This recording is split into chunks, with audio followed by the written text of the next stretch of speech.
When I was young, I took a picture that changed the course of my life. It wasn't a great picture, not by any professional standards, but I was quite proud of it. I didn't have a tripod, and my hands were shaking like crazy, and so I had to work together with my friend to get the nicest picture I can get. And here's that photo. Can you make out the constellation? Yes, this is a photo of the constellation Ursa Major, also known as the Big Dipper. I felt like it was the first time I had captured a piece of the universe, and something about the feeling just never left me. When I took this photo, I was going through a classic limbo state of life where you look around and everyone else seems to have a plan when you're still trying to figure out who you're supposed to become. So there I was, wondering who I was becoming, what I cared about, and where I fit in this world. But in a way, these questions that I was asking and wrestling with were just reflections of the bigger questions I'm sure you have asked as well. Why are we here? Why is there something rather than nothing? And where does the universe come from? And besides, what is this universe anyways? This photo tied all of those things together. It showed me that something as big as a universe can leave tiny traces for a confused young person to capture it and ask questions and understand it. I kept on asking these questions, and eventually it led me somewhere unexpected, not out towards the stars, but into the tiniest building blocks of reality. And I want to tell you that story today.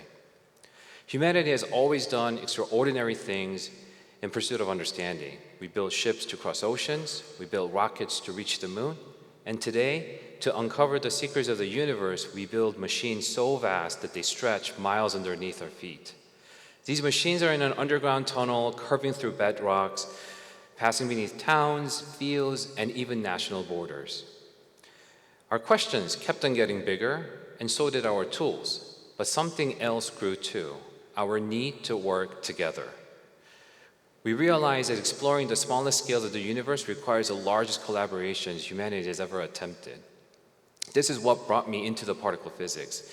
This field isn't just about equations or experiments, but it's about the belief that understanding the universe is something we must do together.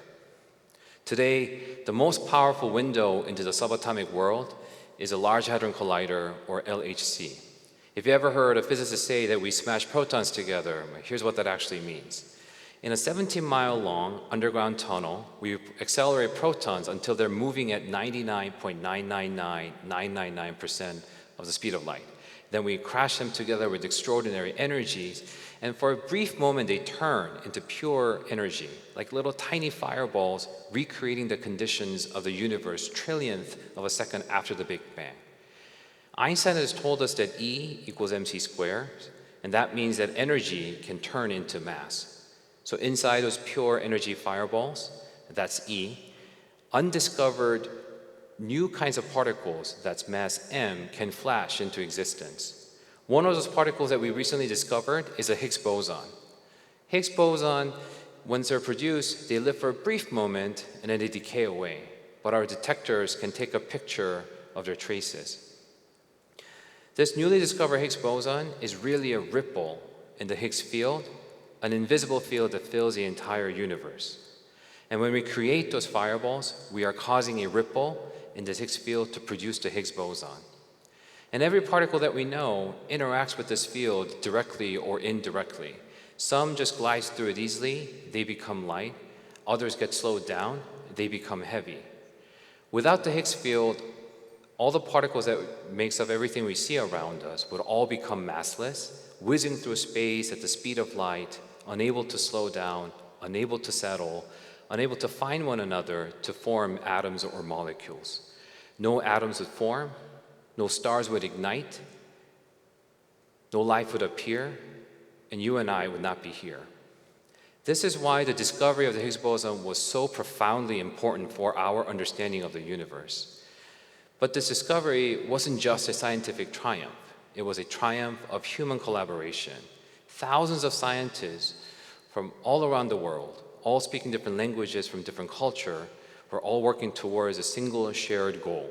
In 2025, this achievement was awarded with a breakthrough prize in physics. First time such a prestigious award was given to a collaboration of this scale.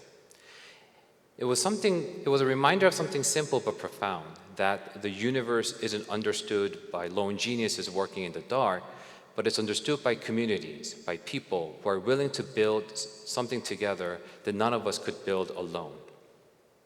I still remember the first time seeing one of the reconstructed images of the Higgs boson: bright streaks, curling paths, and tiny traces of particles that lived for a billionth of a second.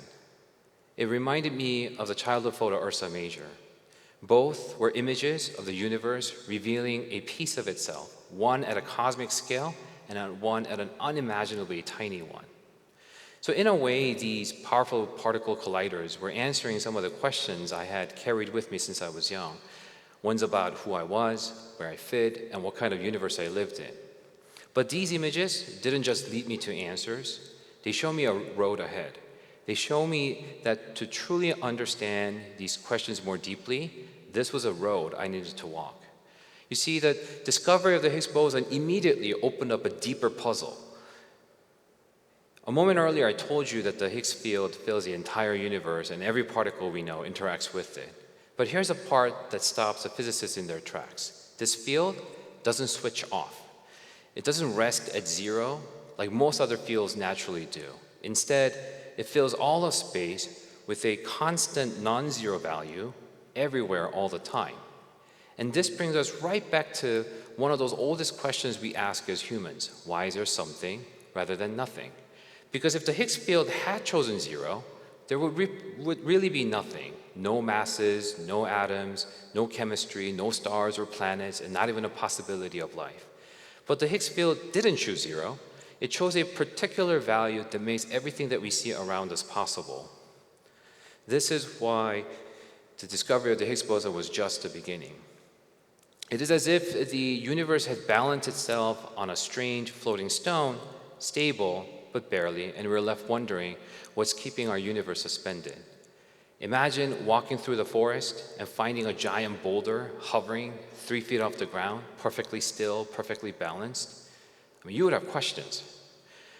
If all of existence, every atom, every star, rests on this strange floating rock, I mean, wouldn't you want to understand what's holding it up? This is why we need to understand a little bit more about this Higgs boson.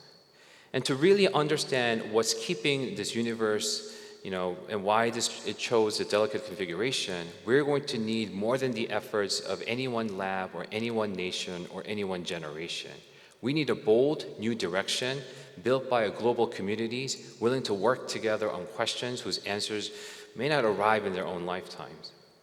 Because if all of existence truly rests on this strange floating rock, understanding what's keeping our universe suspended isn't just a technical challenge. It is a shared responsibility passed on from one generation to the next to build the tools that can finally reveal what's keeping it all up. I know this personally because the discovery of the Higgs boson, which I was fortunate to be a part of, didn't start with my generation. It was made possible through decades of visions and sacrifice and work by scientists who built the tools long before any of us knew what it would finally reveal. I was able to be part of that moment because others chose years earlier to invest in a future that they may never get to see. Now it is our turn.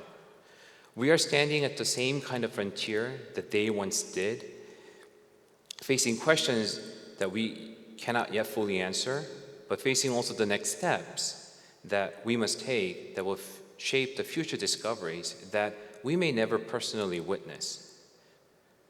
And that next step that's being passed on to us has a name. It's muon collider. Instead of smashing protons, we would smash muons. Muons are a heavier cousin of the electrons. Muons are just like electrons, but only they are 200 times heavier. And because they're heavy, when they're accelerated in a circle, they lose far less energy. And this means that the muon collider can be much more powerful than the LHC, but far more compact.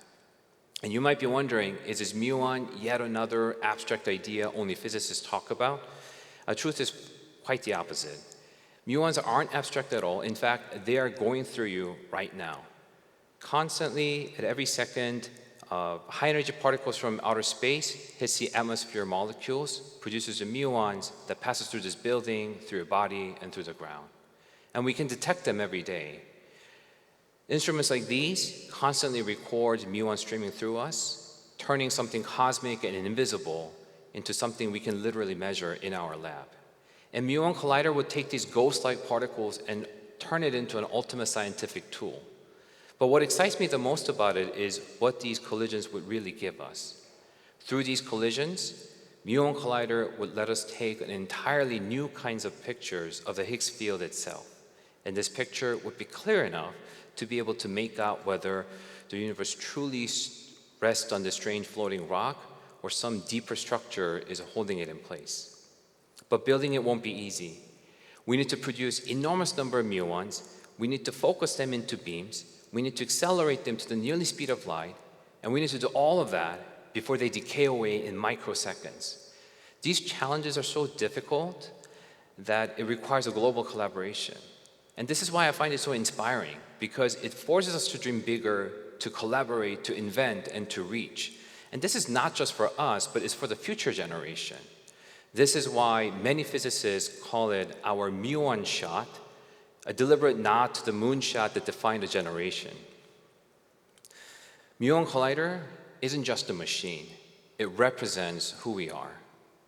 When I was young, I took a picture of the night sky because I wanted to take something beautiful. And today I study the images of these particle collisions for the same reason. They are both moments of beauty, moments where the universe is revealing a piece of itself. And I compare these photos of Ursa Major to the images of the particle collisions that I studied today, and I realize that both are part of the same story. Both are invitations to wonder, to explore, and to dream. So as you listen today, I want you to think about a moment where curiosity first found you, a moment where something in this world made you stop and wonder. Because the moment we stop asking questions, the moment we stop exploring, we lose something essential, not just scientifically, but in our sense of who we are and why we're here. Muon Collider is going to be one of the most challenging scientific projects that humanity will ever attempt. And that's exactly why it matters. Somewhere right now, a kid is taking a photo of the night sky with a shaky hand, having the same kinds of questions that we all once had. And it is now the time to build the foundations for the next generation. Now is the time to build Muon Collider. So the question is simple. How far are we willing to dream together? Thank you.